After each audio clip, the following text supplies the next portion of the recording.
Dzień dobry moi drodzy, witam się z Wami w kolejnym odcinku. Dzisiaj zabieram Was na rabatę, o której Wam ostatnio wspominałam.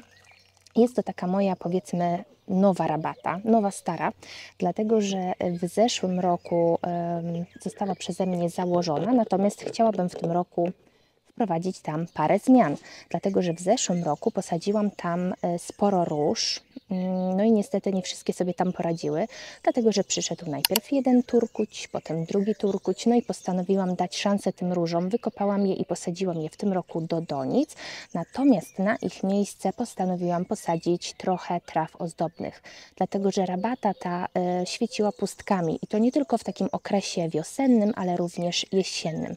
Z chwilą, kiedy te moje róże już przekwitły, ich liście nie były tak bardzo ozdobne, bo wiadomo, że pod koniec sezonu zazwyczaj te róże łapią jakieś choroby grzybowe, no to na tej rabacie naprawdę brakowało tego koloru, brakowało tej lekkości i zwiewności. Dlatego też postanowiłam dodać tam trawy ozdobne, jednak postawiłam tam na trawy, które po pierwsze rosną niskie, rosną w takich zwartych kępach, dlatego że nie chciałabym, żeby one przytłoczyły później mi te krzewy różane, no i dodatkowo chciałam, żeby te trawy wcześniej wypuszczały swoje zielone źdźbła, bo jak wiecie, ja wolę trawy, które w przeciwieństwie do rozplenic japońskich szybko łapią ten zielony kolor, no i dają mi właśnie tą świeżą, soczystą zieleń od razu na rabatach. Na rabacie tej znajduje się to moje poidełko, takie lustro wodne. Parę osób mnie o nie pytało pod filmami. Te filmy zawierały właśnie takie przebitki z tą taflą wody. Także dzisiaj zdradzę Wam sekret, jak wykonałam to poidło za niewielkie pieniądze.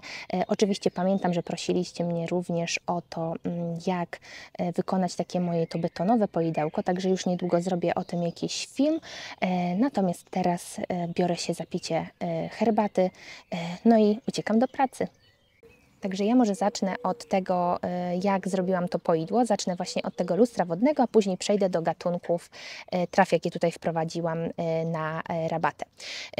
Jakiś czas temu właśnie zaczęłam poszukiwać traw ozdobnych do swojego ogrodu, dlatego że chciałam ich wprowadzić więcej właśnie ze względu na tą ich małe potrzeby, małe wymagania w trakcie sezonu, bo tak naprawdę wystarczy je wiosną przyciąć, żeby później cieszyć się zarówno zielonymi źdźbłami, jak i ładnymi kwiatostanami ozdobnymi przez jesień, jak i zimę, i zazwyczaj w tych wszystkich ogrodach były takie elementy wodne.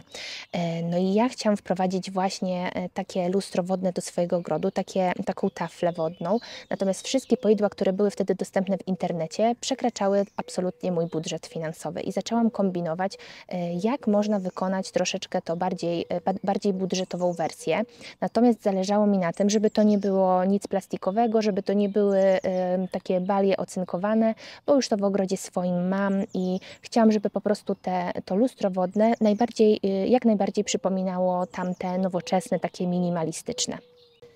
I tutaj z pomocą przyszedł mój tata. Mój tata, jak i ja, jesteśmy ogólnie wielkimi fanami złomowisk. Lubimy nadawać takim starym rzeczom drugie życie. No i tutaj poprosiłam mojego tatę, żeby na złomie znalazł mi jakiś duży garnek. Po prostu pomyślałam, że zamiast bawić się w spawanie różnych elementów, bo i takie spawane poidło, spawane przez mojego teścia mamy w ogrodzie, po prostu do takiego poidła jest potrzebna już, są potrzebne odpowiednie narzędzia, odpowiednie elementy, potrzeba też na to więcej czasu. Natomiast tutaj tak naprawdę pomyślałam, że wystarczy z takich garnków wyciąć jedynie dno. I wyobraźcie sobie, że poprosiłam mojego tatę jednego dnia, a na drugi dzień o 9 rano otrzymałam od razu telefon, że słuchaj, znalazłem Ci super garnek, średnica 59 cm, możesz zabierać, ciąć i robić poidło. Także mój tata spisał się na medal, znalazł tak naprawdę idealne naczynie, idealny garnek. Poprosiłam mojego teścia właśnie o przecięcie tutaj tego dna. Także takie poidło kosztowało mnie 40 zł, nie licząc oczywiście farby. Farbę miałam już w swoim garażu, więc tak naprawdę tutaj te koszty, no nie wliczyłam tej farby w koszty. Także jak widzicie, jest to dobrze wydane 40 zł. Dziękuję, tato. A teraz przejdę do gatunków traw ozdobnych. Opowiem Wam co nieco, co się na tej rabacie znajduje. Jeśli chodzi o trawy ozdobne, to ja tutaj postawiłam na dwie odmiany, dwa gatunki, dlatego że jak już pewnie zdążyliście zauważyć na tej rabacie, i tak już sporo się dzieje, i tak już jest dosyć gęsto obsadzone. I tutaj chciałabym od razu na wstępie zaznaczyć, że ja nie jestem dobrym wzorem do naśladowania, jeżeli chodzi o odległości sadzenia roślin, dlatego że ja zazwyczaj sadzę rośliny zbyt gęsto i tutaj czasami eksperymentuję, o czym się jeszcze pewnie nieraz przekonacie. Wspominałam Wam również, że moim takim wzorem ogrodowym jest pan Klaus Dalby. Ten pan ma tutaj nawet kanał na YouTubie. Nawet jeżeli nie znacie języka angielskiego, to bardzo Was zachęcam, żebyście sobie zobaczyli w ogóle, w jakim stylu on prowadzi te swoje rabaty. Ma dużo posadzone roślin, które również dają taki samosiew. Ma posadzone dużo roślin cebulowych, roślin jednorocznych, więc tam tak naprawdę przez cały rok coś się dzieje. Te rabaty ciągle wyglądają bujnie. No i właśnie mi również zależy mniej więcej na podobnym efekcie, dlatego że zauważyłam, że im gęściej obsadzam te rabaty, im więcej tej gleby jest zakryte, dodatkowo jeżeli jeszcze tą glebę wyściółkuję, to faktycznie po pierwsze zdecydowanie lepiej utrzymuje się wilgoć, a po drugie rośnie mi mniej chwastów. Także mam nadzieję, że chociaż w 1/10 uda mi się osiągnąć ten efekt, co u Klausa Dalbiego. Ale wracając do gatunków traw. Ja tutaj postawiłam na starą, sprawdzoną seslerię jesienną. Ja już ją mam w swoim ogrodzie. Mam również seslerię Heuflera. Już Wam ją pokazywałam w poprzednich odcinkach.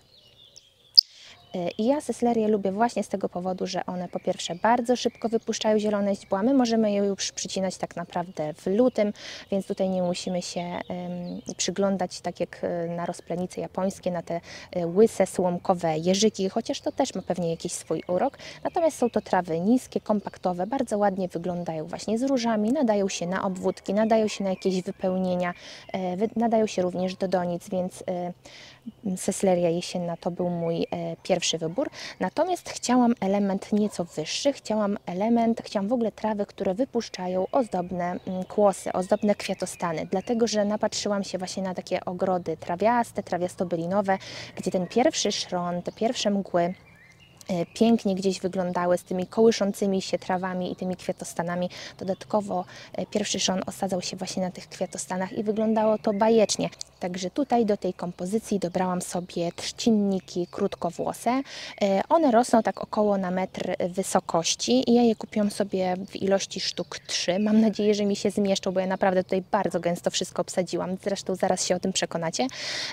Ale myślę, że to też jest fajna trawa, bo trzcinniki również wypuszczają wcześniej te kwiatostany. Także jak najbardziej chciałabym je wprowadzić w większej ilości w przyszłości do swojego ogrodu. Także zacznę sobie może od tego miejsca. Ja tutaj postanowiłam sobie posadzić właśnie seslerię z tej strony od poidła, dlatego że wydaje mi się, że może te źdźbła trawy delikatnie zmiękczą zarys, tutaj ostry zarys, tak naprawdę koniec tej rabaty i nadadzą trochę tej lekkości, miękkości przy brzegach tego poidełka. Jak widzicie, ja tutaj już wprowadziłam drobne zmiany, dlatego że zaczął mnie denerwować tutaj ten kancik. Pomyślałam sobie, że po prostu wysieję tutaj jednak trawę, że fajniej wyglądałaby ta rabata, gdyby w ogóle kończyła się tym poidłem. Myślę, że wyglądałoby to zdecydowanie ciekawiej. I tutaj te 3 seslerie jesienne będą rosnąć właśnie w towarzystwie białego ciemiernika, tych narcyzów w odmianie Bridal Crown, no i takich fajnych zawilców, które kwitną na biało i tak naprawdę lada moment rozkwitną. Myślę, że one tutaj jeszcze jak się rozrosną, będą dodatkowym takim fajnym elementem zadarniającym. I tutaj na rabacie tak naprawdę mam do posadzenia oprócz tych seslerii jeszcze 3 trzcinniki. Pomyślałam sobie, że te trzcinniki fajnie by wyglądały jako to tło dla róż. Tak naprawdę teraz tych róż nie widać, dlatego że przysłaniają je liście brunner, liście czosnków, ale z chwilą, gdy te wieczorniki damskie już przekwitną i zostanie sama rozeta, kiedy te brunery zostaną przeze mnie przycięte i zostaną również same liście, schowają się już te nasze liście roślin cebulowych, to wtedy tak naprawdę zostaną z przodu tylko te róże. Także fajnie by było, gdyby później te róże miały fajne tło, dlatego że te trzcinniki po pierwsze będą na początku zielonym tłem dla kwitnących róż, a później, gdy te już róże nie będą takie dekoracyjne, gdy te liście będą miały jakieś choroby grzybowe, kiedy te krzewy już nie będą kwitły, no to trzcinniki pod koniec lata powinny wypuścić już te kwiatostany, więc one będą potem ozdobą przez całą jesień, przez całą zimę, no i aż do kolejnej wiosny, kiedy zobaczymy ich zielone jeżyki. Także jak widzicie, ja sobie tutaj troszeczkę sprawę ułatwiłam, dlatego że przygotowałam sobie wcześniej miejsce na te trawy, żeby teraz się z Wami nie zastanawiać, gdzie je dokładnie posadzić. Także nie pozostaje mi nic innego, jak wziąć je do pracy. Posadzę wszystkie trawy i ocenimy sobie efekt końcowy.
No dobrze, moi drodzy, trawy ozdobne posadzone. Zostało mi je jedynie wyściółkować korą, jednak zanim to zrobię, chciałabym rozłożyć tutaj linie kroplujące, dlatego że my ogród bardzo rzadko podlewamy, jednak chciałabym sobie po prostu ułatwić tą sprawę i jednak te linie nawadniające bardzo mi się na przykład te kropelkowe sprawdzają w szklarni, bo włączam tam sobie wtedy naszą wodę deszczową tak grawitacyjnie, ona sobie pięknie spada tutaj z górnej granicy działki, tutaj na dół, więc tak samo powinno mi się to idealnie sprawdzić do podlewania rabat. Głównie zależy mi tak naprawdę na przeciągnięciu jej tutaj pomiędzy tymi różami, koło derenia, przy powojnikach, więc tak naprawdę te trawy tutaj i te czosnki bylinowe zostaną nadal bez tego nawadniania, dlatego że one sobie bardzo dobrze poradzą w takich okresach suszy. Najcenniejszy jest dla mnie tutaj dereń Kousa. On ma przepiękne, duże, białe kwiaty. Mam nadzieję, że będę mogła Wam je w sezonie pokazać. Później na miejsce tych jego kwiatów rosną piękne takie owocki. One są trochę mdłe, nie są zbyt smaczne, ale są jadalne, więc jest to taka dodatkowa ozdoba derenia. Także na taki efekt końcowy będziemy musieli sobie troszeczkę poczekać, aż te trawy ozdobne się trochę rozrosną, aż będą po prostu bardziej widoczne z tych rabat.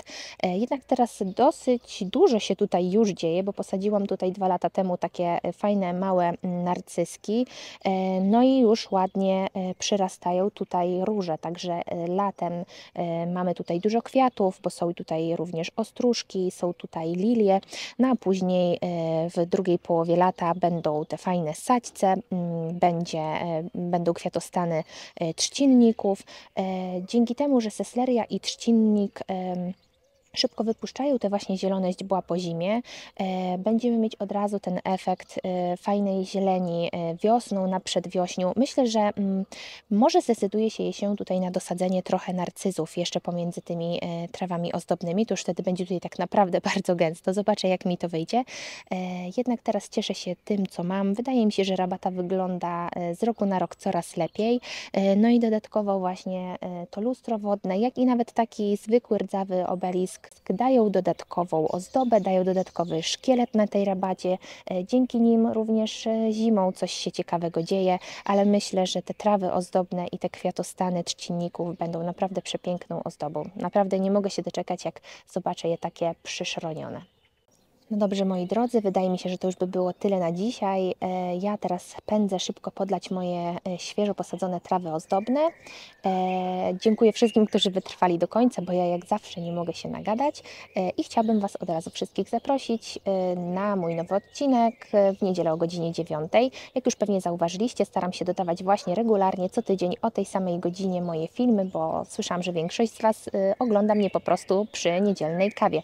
Oczywiście będzie się zdarzało tak, że jeżeli będę miała więcej czasu, nagram dla Was jakieś dodatkowe treści i wrzucę je na tygodniu. Jednak umówmy się, że wtedy będę Was informowała o tym tutaj na YouTubie za pomocą tych postów, za pomocą tych krótkich notatek. Także większość z Was pewnie otrzyma powiadomienie i będzie mogła wcześniej obejrzeć ten film.